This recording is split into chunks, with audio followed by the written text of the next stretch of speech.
Bismillahirrahmanirrahim. Assalamualaikum warahmatullahi wabarakatuh. Jadi bersama saya pada hari ini Muhammad Ridha bin Muhammad. InsyaAllah kita akan membincangkan mengenai bab naqlu harakatul hamzah ila sakin qablaha, yang mana kita akan ambil pengisiannya daripada kitab Taqribul Ma'ani. Jadi bab ini bermaksud dalam bahasa Melayunya adalah bab memindahkan baris huruf hamzah kepada huruf sukun sebelumnya. Okey, bait yang pertama saya bacakan: waharrik liwarshin kulla sakinin akhar sahihin bishaklil hamzi wahzibhu mushila. Jadi dekat sini bait yang pertama ni menceritakan mengenai Imam Warsh. Bagaimana Imam Warsh memberikan 3 syarat sekiranya ingin memindahkan baris huruf hamzah kepada huruf sebelumnya. Memindahkan baris huruf hamzah kepada baris sebelumnya. Jadi kat sini dia sebut waharrik liwarshin kulla sakinin akharin sahihin. Okey. Jadi ada 3 syarat yang diletakkan oleh Imam Warsh. Yang pertama, bisyurutin salasah, ada 3 syarat. Yang pertama adalah an yakuna al-harful manqul ilaihi sakinan, huruf yang dipindahkan baris kepadanya adalah huruf yang berbaris sukun. Huruf tu mestilah berbaris mati. Sebagai contoh, kita boleh tengok di bawah ini qad aflaha, di mana baris matinya adalah pada huruf dal. Huruf dal berbaris mati. Qad kemudian bertemu dengan huruf hamzah selepas huruf dal, aflaha. Jadi dekat sini adalah sebagai contoh qad aflaha, huruf dal berbaris sukun. Kemudian syarat yang kedua adalah ayyakuna sakin akhiril kalimah. Jadi sukun itu hendaklah berada di akhir kalimah yang pertama. Qad, huruf dal berada pada akhir kalimah.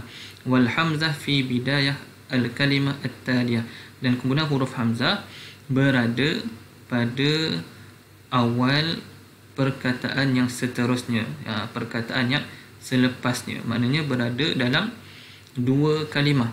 Sukun ni kalimah pertama di hujung, kemudian hamzah berada di awal kalimah yang pertama, sebagaimana kita tengok ini dalam contoh qad aflaha. Ini contohnya. Kemudian syarat yang ketiga bagi Imam Warsh adalah an yakuna sakin al-manqul ilaihi sahihan bi an la yakuna harfu mad. Jadi mestilah sukun itu sukun yang sahih. Tidak boleh sekiranya sukun itu adalah sukun huruf mad, tak boleh. Jadi kat sini kita tengok huruf dal. Dal ini adalah sukun. Sukunnya sukun sahih, bukannya sukun kerana huruf mad. Jadi contoh ini di bawah qad aflaha ini adalah terkandung padanya ketiga-tiga syarat yang diletakkan oleh Imam Warsh. 3 syarat ada, maka dibenarkan untuk naqal, iaitu memindahkan baris hamzah kepada huruf sukun sebelumnya. Maka huruf hamzah berbaris atas dipindahkan baris atas itu kepada huruf dal. Maka bagaimana dibaca? Qadaflah. Qadaflah. Itu adalah cara kita memindahkan baris hamzah kepada baris huruf yang sukun sebelumnya. Kemudian bait yang kedua, wa an hamzatin fil waqfi khulfun wa indahu rawa khalafun fil wasli saktan muqallala. Kalau kita tengok dalam bait ini, bait yang kedua ini ada 2 nama imam yang disebut. Yang pertama adalah Hamzah, Imam Hamzah, wa an hamzatin. Kemudian disebut pula rawinya khalaf, rawa khalafun. Jadi kat sini dalam bait-bait ini saya mewarnakan warna biru bagi setiap kalimah di dalam bait yang ada menyebut nama imam ataupun rawi. Okey. Jadi dalam bait kedua disebut apa? Wa an hamzatin fil waqfi khulfun. Jadi ketika Imam Hamzah waqaf Masih lagi dalam bab tadi, memindahkan baris hamzah kepada sukun. Kalau Imam Hamzah, bagi Imam Hamzah, ketika membacanya dengan waqaf, maka khilaf baginya. Khilaf ni maksudnya ada dua cara baca, iaitu Hamzah indal waqf wajahan an-naqlu wa adamuhu. Maknanya Hamzah, Imam Hamzah ketika waqaf qad aflah, maka boleh baca dengan dua wajah, sama ada nakal ataupun tidak nakal. Qad aflah, qad aflah. Ada dua cara baca. Kemudian wa indahu rawa khalafun fil wasli saktan muqallalah. Kemudian disebut pula mengenai khalaf, iaitu rawi kepada Hamzah. Dia kata Hamzah ketika wasal, khalaf ketika wasal, khalaf berada di bawah Hamzah, itu rawi Hamzah. Wa indahu rawa khalafun fil wasli saktan muqallalah. Jadi bagi khalaf, dia ada dua wajah ketika wasal. Ketika wasal sama ada saktah ataupun tidak saktah. Saktah ni bagaimana? Itu kita baca dengan berhenti seketika. Qad aflahal, macam tu. Qad aflahal ketika bacaan wasal. Jadi bagi khalaf boleh ada dua bacaan, sama ada saktah ataupun tidak saktah. Ada dua cara baca. Kemudian bait ketiga dan keempat saya gabungkan. Wa yasqutu fi syai'in wa syai'an wa ba'dhum ladal lami lit-ta'rif an hamzatin tala wa syai'in wa syai'an lam yazid wa linafi'in lada yunusin al-ana bin naqli nuqila. Okey, di dalam bait ini, bait 3 dan 4 dalam bab ini, yang pertama adalah dia menceritakan, yang saya gariskan ini menceritakan mengenai syai'in wa syai'an. Kemudian yang kedua ada juga disebut dalam ini al-lam lit-ta'rif, alif lam. Itu alif lam, lam ta'rif ni adalah alif lam. Sebagai contoh, syai'in wa syai'an ni dah memang dia punya perkataan lah, kalimah dia dalam ni ada syai'in wa syai'an. Contoh bagi lam at-ta'rif adalah al-akhirah. Saya bagi contoh kat sini, al-akhirah. Jadi dekat sini ada dua pecahan mazhab dia.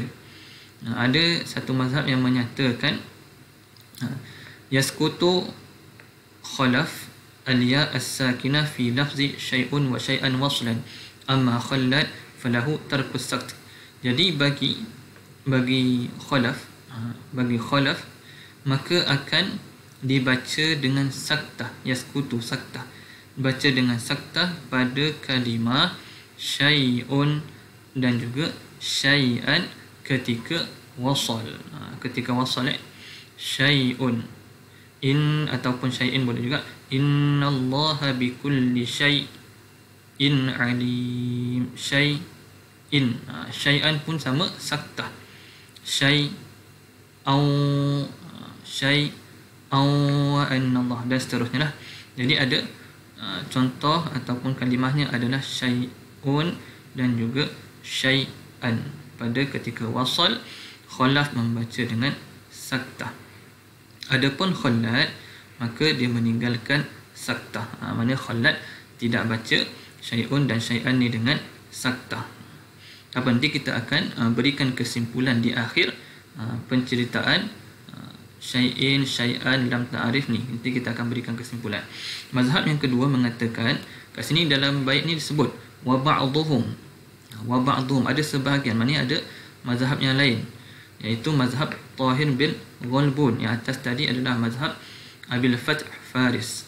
Mazhab Tahir bin Ghalbun pula menyatakan yaskutu Hamzah ala lam at-ta'rif allati ba'daha al-hamzah, allati ba'daha hamzah al-akhirah, contohnya wa kadzalika ala lafzi syai'in wa syai'an waslan. Jadi dekat sini disebut apa? Mazhab Tahir bin Ghalbun menyatakan Hamzah, Imam Hamzah membaca dengan saktah pada lam at-ta'rif. yang selepasnya ada huruf hamzah. Contohnya kat sini al-akhirah, lam dia adalah lam ta'rif ni, alif lam ni. Jadi dia kata hamzah membaca dengan saktah. Contoh kita baca saktah al-akhirah, al-saktah, berhenti seketika, al-akhirah. Dekat sini dia kata sini wa ba'dhum ladal lam lit ta'rif an hamzatin tala. Jadi kat sini dia kata hamzah membaca dengan saktah ketika dalam kalimah yang lam at-ta'rif bertemu dengan hamzah, contohnya al-akhirah. Begitu juga wa kadzalika ala lafzi syai'in wa syai'an ketika wasal. Jadi hamzah juga dikatakan bagi mazhab ini membaca dengan saktah ketika lafaz syai'un dan juga syai'an ketika wasal, iaitu bacaan yang bersambung maka dibaca dengan wasal, syai'un syai'an. Jadi kat sini ada dua mazhab. Jadi kita akan lihat kesimpulannya bagaimana. Kemudian dia kata bawah ni, okey, yang atas ni disambung ladal lam wa ba'dhum ladal lam lit ta'rif an hamzatin tala wa syai'in wa syai'an. Kemudian kalimah baru al-ana walina wa syai'in wa syai'an lam yazid walinafi'in lada yunusin al-ana bin naqli nuqila. Ini bait yang keberapa ni? Bait yang keempat. Okey. Jadi kat sini disebut mengenai Imam Nafi'. Imam Nafi' saya dah birukan dekat sini. Cuma saya lupa nak bariskan al-ana. Al-ana ini adalah dia punya perkataan yang berada dalam surah Yunus. Dalam surah Yunus. Okey. Dalam surah Yunus ayat yang ke-51 dan 51 dan 91 ada kalimah iaitu perkataan al-ana. Jadi bagaimana Nafi' membacanya? Kita akan lihat kat sini disebut Nafi' membaca al-ana pada surah Yunus, al-ana pada surah Yunus bin naqli dengan naqal. Okey, kita tengok dia punya syarah dia. Bawah sekali yanqulu Nafi' harakatul hamzah ila lam summa yahzifu al-hamzah fi al-ana, maka dia akan baca dengan al-ana. Bagaimana? Yang asal dia ni al-ana, al-ana wa qad kuntum. Sebagai contoh dalam ayat 51, al-ana wa qad kuntum asalnya. Tapi bagi Imam Nafi' dia baca dengan naqal. Naqal ni apa maksud dia? Naqal ni maknanya baris hamzah ni, baris hamzah di tengah-tengah ini dipindahkan kepada lam sebelumnya. Lam sebelumnya. Jadi baris atas ni pindah pada lam. Bila baris atas pindah kepada lam, maka hamzah itu dihazafkan, maka jadi bagaimana bacaan dia? Iaitu bacaan dia macam ni, lana. Jadi bagaimana kalau dalam ayat 51 akan dibaca dengan lana wa qad kuntum. Jadi bacaan dia adalah lana bagi Imam Nafi'. Ini adalah perkataan al-ana dalam surah Yunus ayat 51 dan 91 bagi Imam Nafi' membacanya dengan naqal. Okey, kemudian kesimpulan bagi